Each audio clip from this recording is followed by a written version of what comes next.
Hai guys, welcome to Teguh Story Channel. Apa kabar sahabat onlineku? Semoga sehat dan bahagia selalu, serta selalu dalam lindungan Allah. Guys, seorang wanita asal Lombok, Nusa Tenggara Barat, ditemukan tidak bernyawa di kamar kosnya di kawasan Banjarpoh, Sidoarjo. Diduga, korban dihabisi oleh orang terdekatnya sendiri. Sebab ketika pihak kepolisian mendapatkan kabar tersebut, tetangga bahkan pemilik kos tidak mengetahui adanya tragedi tersebut. Bagaimana kisahnya? Simak video ini sampai habis sahabat onlineku.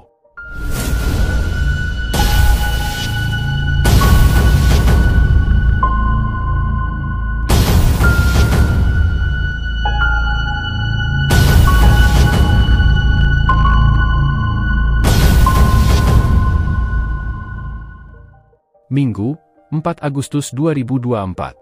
Pihak kepolisian mendapati adanya laporan dari seseorang yang melaporkan adanya pembunuhan di sebuah rumah kos, tepatnya di kamar kos di lantai 3 nomor 113, Kos Rumah Putih Desa Banjarpoh, Kecamatan Sidoarjo.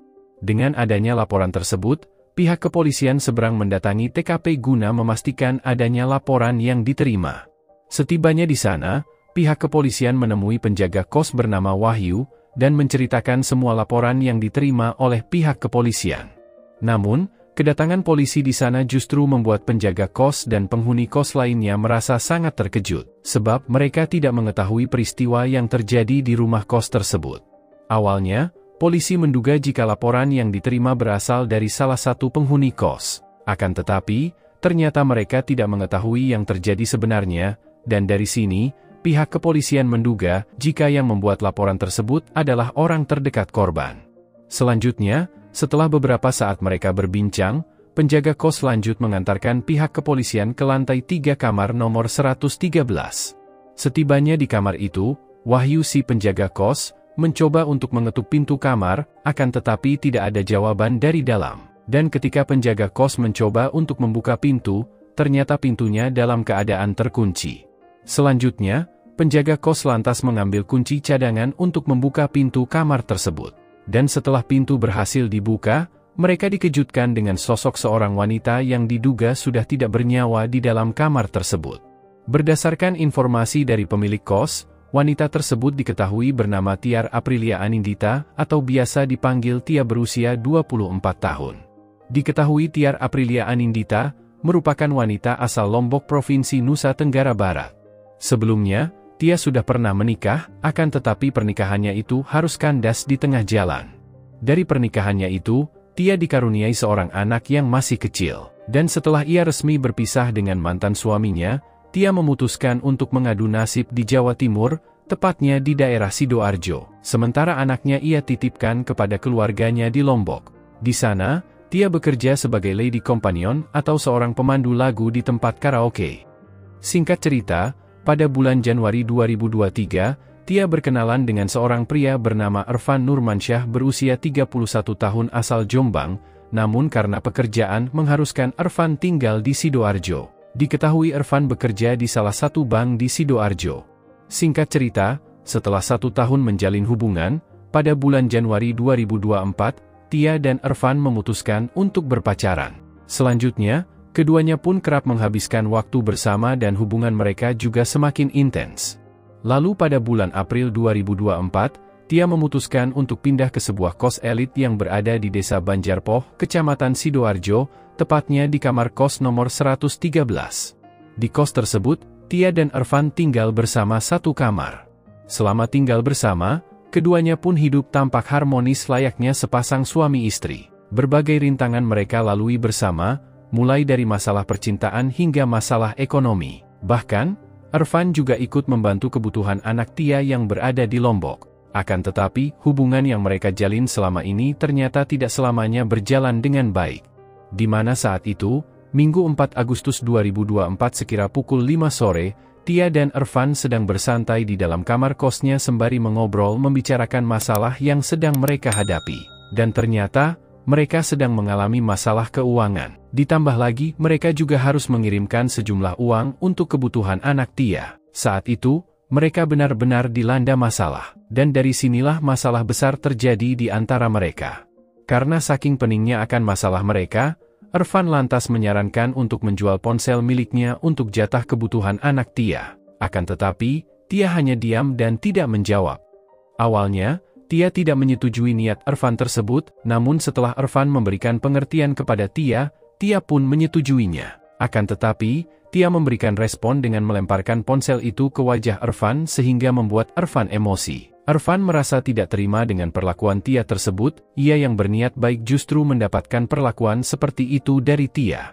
Mendapatkan perlakuan tersebut dari Tia, Ervan yang sudah dilanda emosi, lantas melayangkan pukulan ke wajah Tia beberapa kali sehingga membuat Tia berteriak. Selain itu, Ervan juga memiting Tia menggunakan tangan dan kaki kanannya hingga membuat Tia tidak bisa bergerak dan kehilangan kesadaran. Akan tetapi, Ervan mendengar Tia masih mendengung. Ia lantas memeriksa nadi di tangan Tia, dan ternyata, sudah tidak ada sama sekali. Selanjutnya, Ervan menutup wajah sang kekasih dengan bantal, namun wanita itu masih mendengung kencang.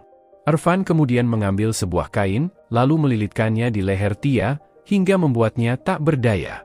Usai melakukan aksinya itu, Ervan ternyata sempat menyebat di dalam kamar kos, lalu mematikan lampu kamar dan pergi meninggalkan lokasi dengan mengunci pintu kos dari luar. Dan ternyata, Ervan pergi melarikan diri ke rumah keluarganya yang berada di Kabupaten Jombang. Ketika tiba di rumah saudaranya di Jombang, Ervan lantas menceritakan semua perbuatan yang sudah ia lakukan kepada sang kekasih. Mendengar semua pernyataan Ervan, keluarga Ervan lantas menyuruh Ervan untuk menyerahkan diri kepada pihak kepolisian. Di lain sisi, keluarga Ervan kemudian melaporkan kejadian ini kepada pihak kepolisian, akan tetapi, ia hanya memberitahukan lokasinya saja dan tidak menjelaskan peristiwa ini secara detail. Hingga akhirnya, tubuh Tia pun ditemukan di lokasi kejadian dan menggemparkan penghuni kos di mana Tia ditemukan. Setelah menemukan tubuh Tia di dalam kamar kosnya, pihak kepolisian lantas menghubungi keluarga Tia. Usai melakukan pemeriksaan di lokasi kejadian, pihak kepolisian membawa jenazah Tia ke Rumah Sakit Pusdik Bayangkara Porong Sidoarjo guna dilakukan pemeriksaan lebih lanjut. Akan tetapi, proses autopsi belum bisa dilakukan, lantaran masih menunggu kedatangan pihak keluarga korban. Sementara itu, petugas juga telah melakukan serangkaian olah TKP serta memeriksa para saksi. Setelah keluarga korban datang, proses autopsi pun dilakukan, dan berdasarkan hasil pemeriksaan, ditemukan bekas kekerasan di bagian kelapa dan wajah korban. Tak hanya itu, juga ditemukan luka serupa di bagian lehernya, sehingga pihak kepolisian memastikan jika ini merupakan kasus pembunuhan. Setelah melakukan berbagai penyelidikan, pihak kepolisian lantas membentuk tim khusus untuk mengungkap kasus ini serta menangkap terduga pelaku yakni Ervan Nurmansyah yang merupakan kekasih korban sendiri. Ketika pihak kepolisian melakukan pengejaran terduga pelaku, ternyata Ervan sudah menyerahkan diri ke kantor polisi.